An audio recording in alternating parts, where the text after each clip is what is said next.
Hello everyone. जय हिंद। आज है 30 अगस्त और आज की इस वीडियो में हम 30 अगस्त से बनने वाले करंट अफेयर के सभी इंपॉर्टेंट क्वेश्चंस को कवर करने वाले हैं।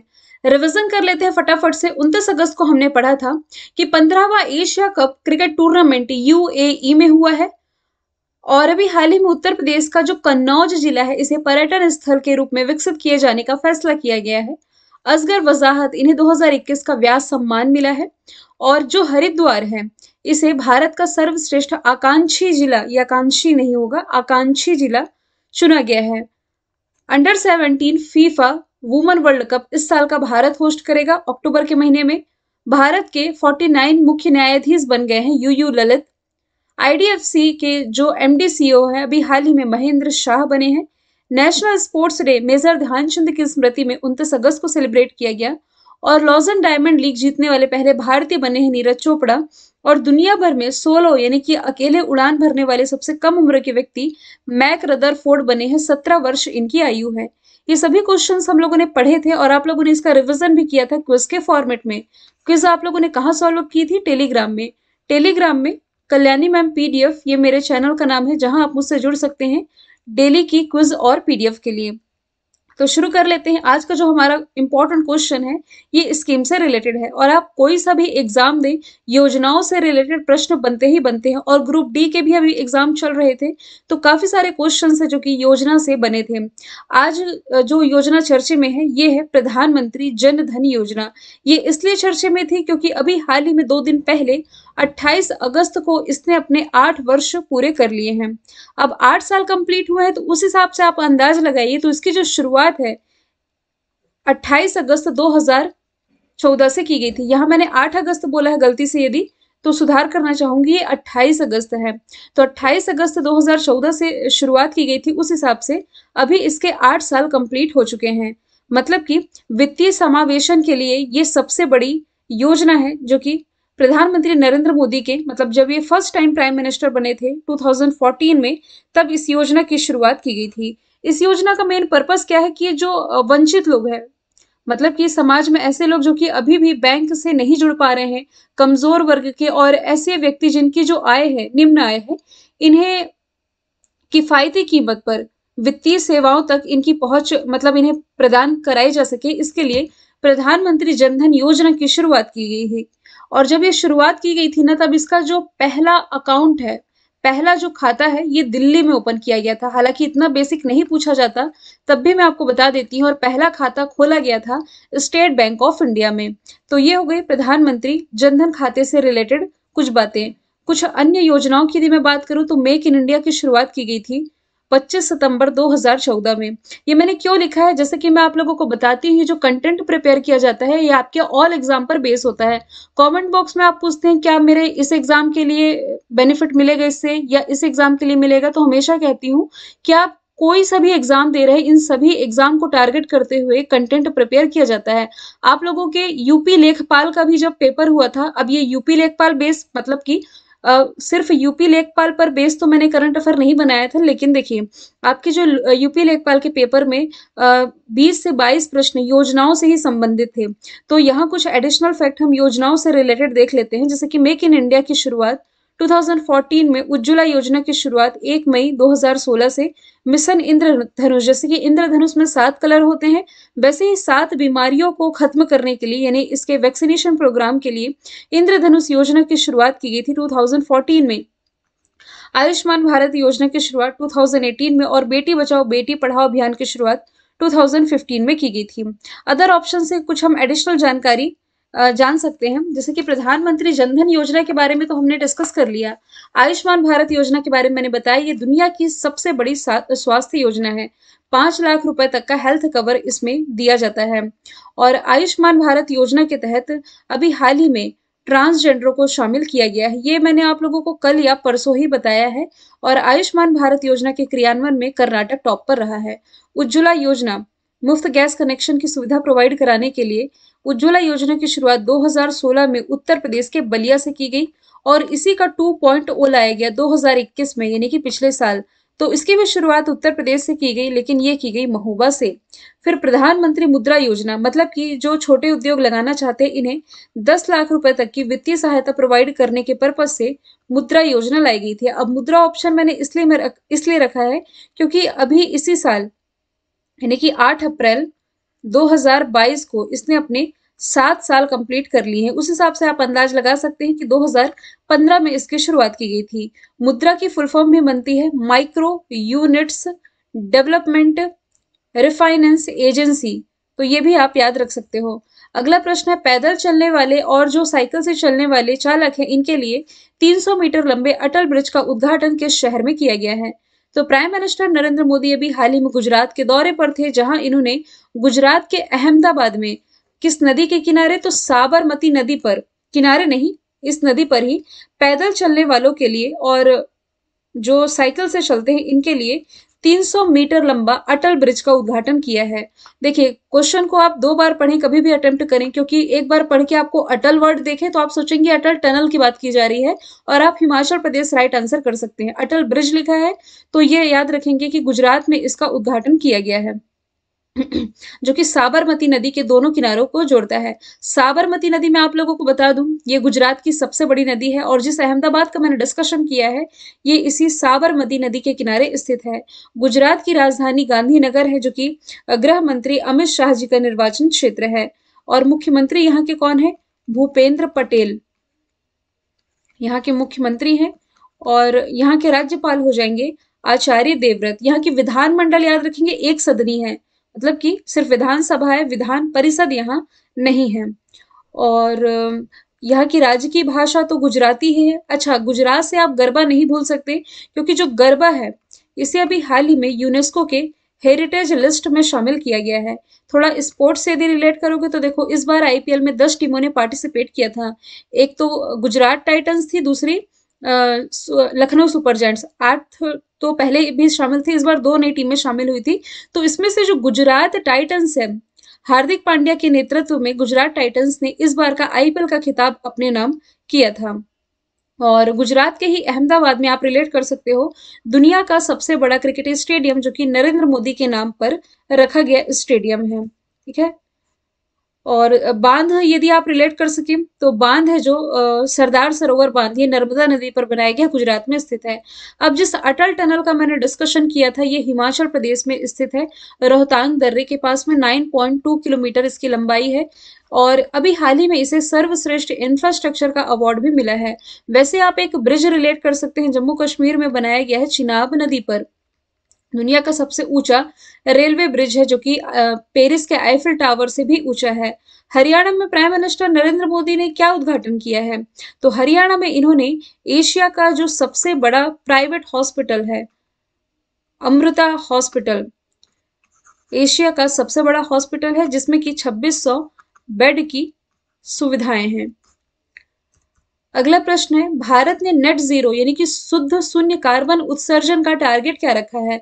तो काफी बार मैंने आप लोगों को बताया है भारत का ये टारगेट 2070 है और ये वादा भारत ने नवंबर महीने में ही कर दिया था, नवंबर 2021 में, जब COP26 का आयोजन किया गया था। कहाँ किया गया था? स्कॉटलैंड के ग्लासगो में। तब भारत को रिप्रेजेंट कर रहे थे प्राइम मिनिस्टर नरेंद्र मोदी और ये इस समिट में ये कह आए थे कि हमारा जो देश है भारत, ये 2070 तक जीरो कार्बन उत्सर्जक देश बन जाएगा।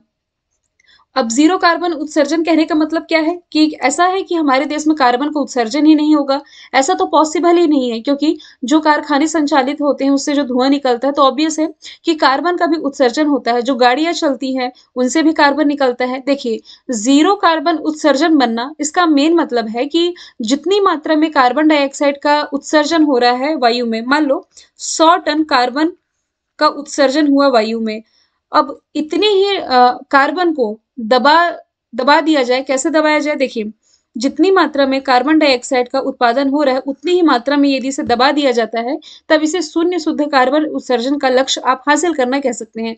अब ऐसा तो नहीं कि इसे दबा दिया जाएगा मतलब कि गैसों को इकट्ठा करके कहीं छोड़ा जाएगा, जमीन के अंदर दफना दिया जाएगा। कहने का मतलब है कि जितनी मात्रा में उत्सर्जन हो रहा है तो इसे कट करने के लिए, इस कार्बन के उत्सर्जन को कट करने के लिए उतनी ही मात्रा में ग्रीनरी को बढ़ावा दिया जाए, जैसे कि वृक्षारोपण की नीति को प्रमोट किया जा रहा है, ज्यादा से ज्यादा ई व्हीकल को प्रमोट किया जा रहा है। तो इसी तरह जो ग्रीन हाउस गैसेस है, इनकी मात्रा में वृद्धि होने से रोका जा सकता है। ठीक है, देखिए यहाँ वन वर्ड में लिखा भी हुआ है कि कार्बन का उत्सर्जन उतना ही करना जितना हमारे देश के पेड़ और वातावरण इसे सोख सके, यही है जीरो कार्बन उत्सर्जन। समझ गए? अब मैं तो ये आपको काफी बार बता चुकी हूँ कि भारत का टारगेट 2070 तक का है। अब बीते 8 महीने से ही बता रही हूँ, लेकिन अभी फिर से ही क्यों चर्चे में आ गया? अभी इसलिए चर्चे में आया क्योंकि अभी हाल ही में एशिया सोसाइटी पॉलिसी इंस्टीट्यूट ने इसी संबंध में एक रिपोर्ट रिलीज की है, getting India to net zero. इसमें यह बताया गया है कि भारत को अपना ये लक्ष्य यदि पाना है तो भारत को लगभग $10 ट्रिलियन का निवेश करना होगा 2023 यानी कि अगले साल।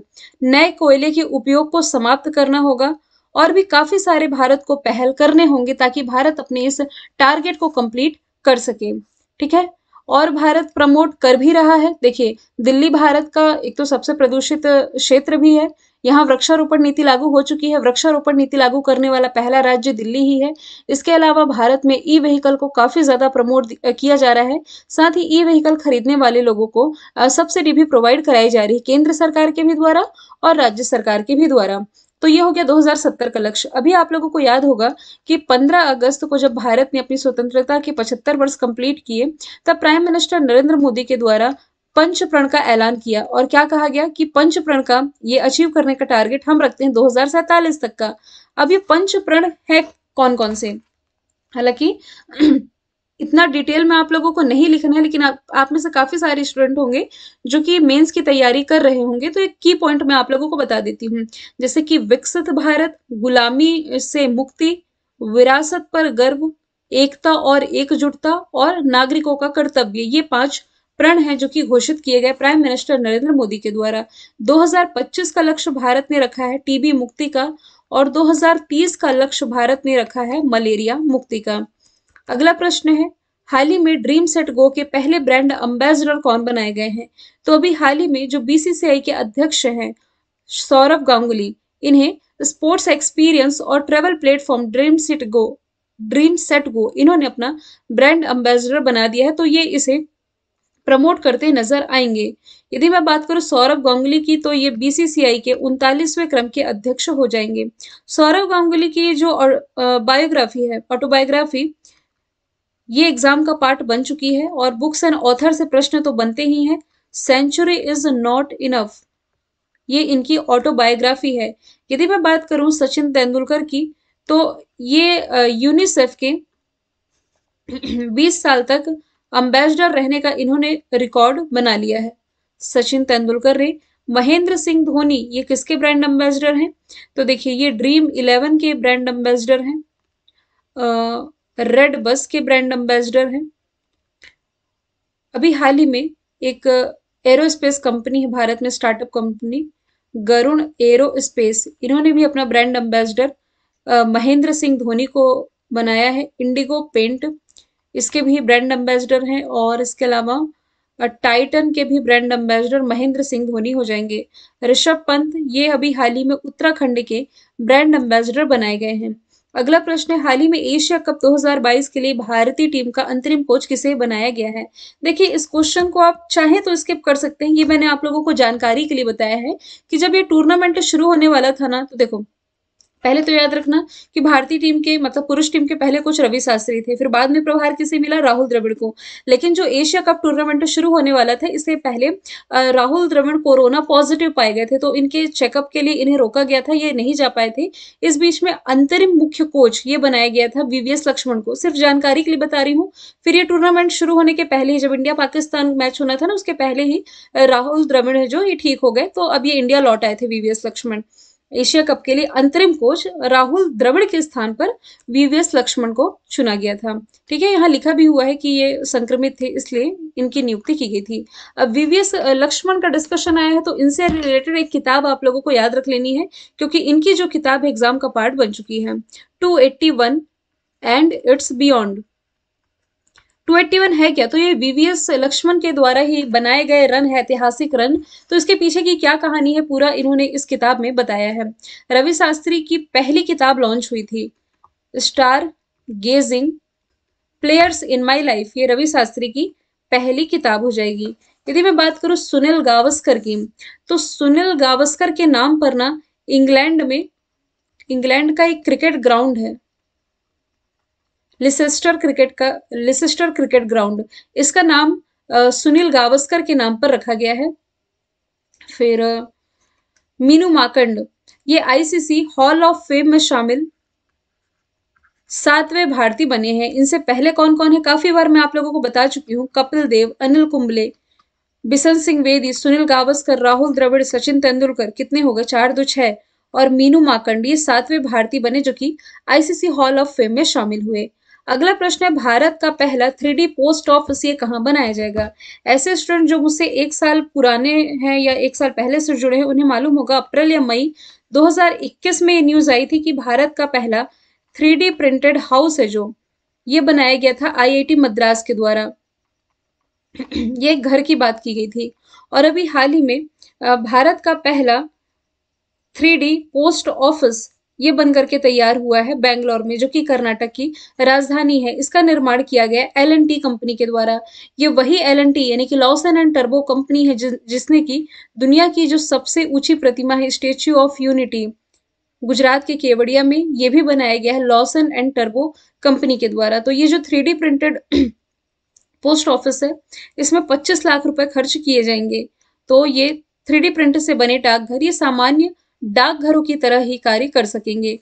बैंगलोर ये वृषभावती नदी के किनारे बसा हुआ है। भारत की जो स्पेस एजेंसी है ना, ISRO, Indian space research organisation, ये इसी बैंगलोर में स्थित है। भारत की जो पहली गर्ल्स फुटबॉल एकेडमी है, क्योंकि यहाँ भारत का पहले का ही डिस्कशन आया है क्वेश्चन को यदि आप पढ़ें, तो भारत की पहली गर्ल्स फुटबॉल एकेडमी ये इसी बैंगलोर में स्थापित की गई है। ये भी आप रिलेट कर सकते हो कि भारत का पहला इंटीग्रेटेड एसी टर्मिनल बैंगलोर में बनाया गया है।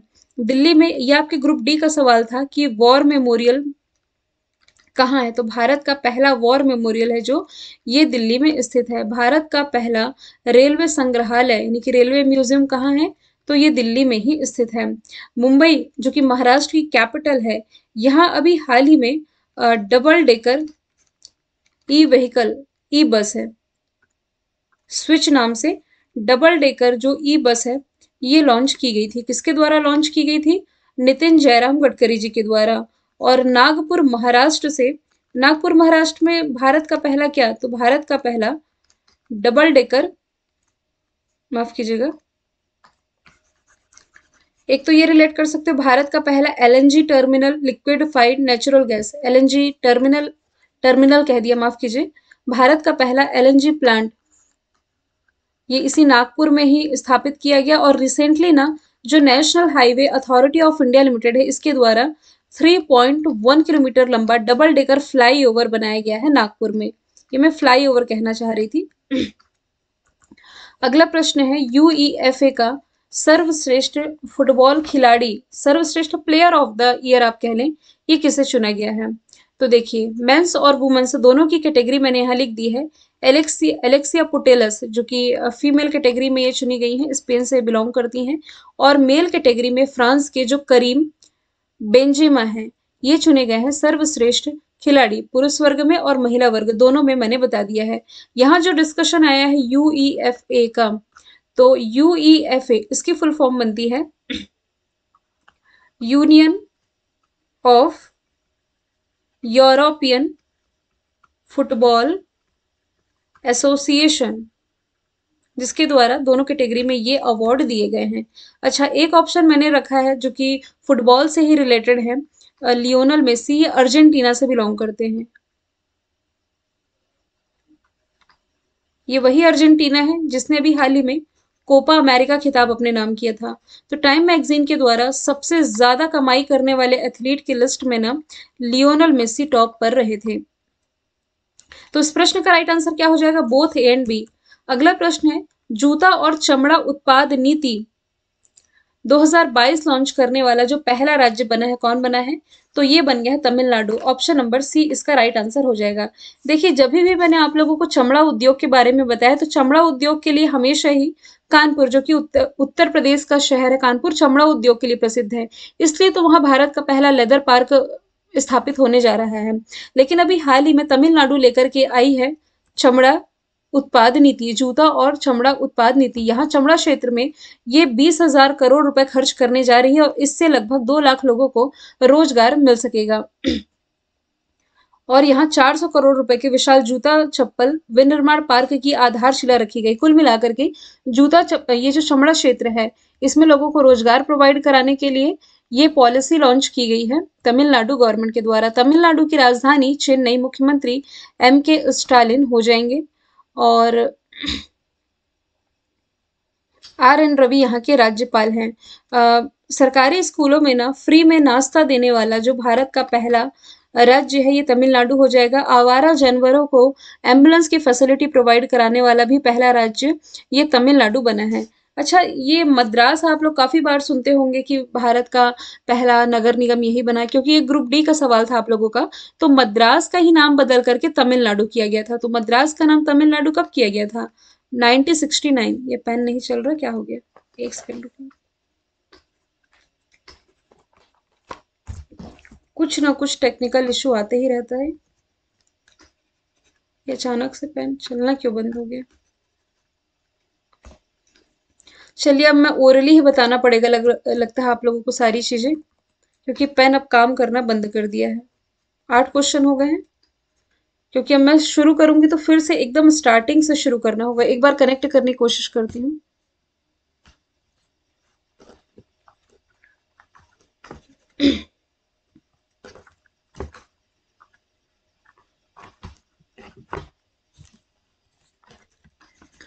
कनेक्ट नहीं हो रहा है। मैं आप लोगों को ओरली बता देती हूँ जो चीजें बताना चाह रही हूँ। तो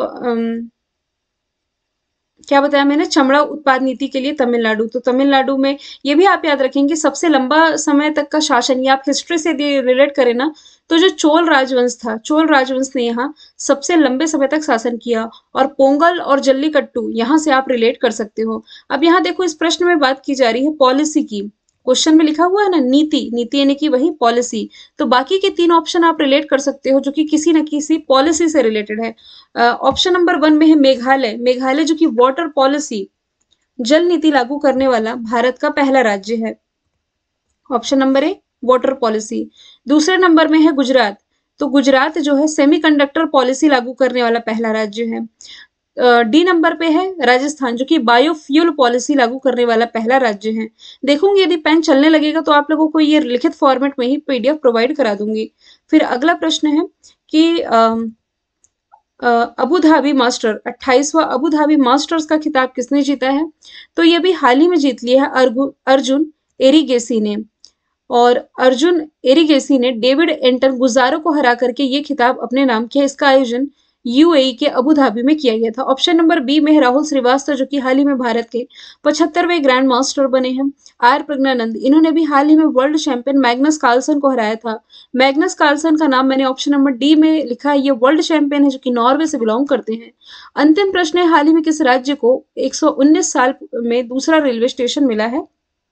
तो नागालैंड में लगभग 119 साल, 100 साल से ऊपर हो चुके हैं। और इसका जो पहला स्टेशन है 1903 में खोला गया था नागालैंड के दीमापुर में। तब से अभी तक यहाँ दूसरा स्टेशन नहीं था। रिसेंटली यहाँ दूसरा स्टेशन ओपन हो चुका है, इसलिए चर्चे में आया है। तो नागालैंड की राजधानी कोहिमा, यहाँ के मुख्यमंत्री नेफ्यूरियो, नागा जनजाति यहाँ की प्रसिद्ध है। हॉर्नबिल फेस्टिवल यहाँ मनाया जाता है। बाकी ऑप्शन को आप रिलेट कर सकते हो, जैसे कि यहाँ दूसरा रेलवे स्टेशन मिला है, वैसे ही आप रिलेट कर लो कि 5 एयरपोर्ट मिले हैं, तो किसे मिले हैं? ऑप्शन नंबर बी में है उत्तर प्रदेश।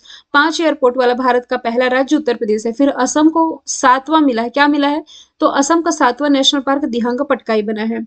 अच्छा, ऑप्शन नंबर ए में अरुणाचल प्रदेश मैंने मिस कर दिया। तो अरुणाचल प्रदेश को दूसरा एयरपोर्ट मिल चुका है, डोनी पोलो एयरपोर्ट। 10 प्रश्न यहाँ से कंप्लीट होते हैं। और मैंने कल आप लोगों से पूछा था यूके में भारत के अगले हाई कमीशन, राइट आंसर था विनय दोराईस्वामी। आज का सवाल है, बेंजामिन नेतन्याहू की आत्मकथा इस साल लॉन्च होगी। आत्मकथा का नाम क्या है? आंसर कमेंट बॉक्स में बताइएगा। फिर अब थोड़ा सा लास्ट 2 क्वेश्चन से टेक्निकल इश्यू हुआ, उसके लिए माफ कीजिएगा। फिर मिलेंगे नेक्स्ट वीडियो के साथ। Thank you so much.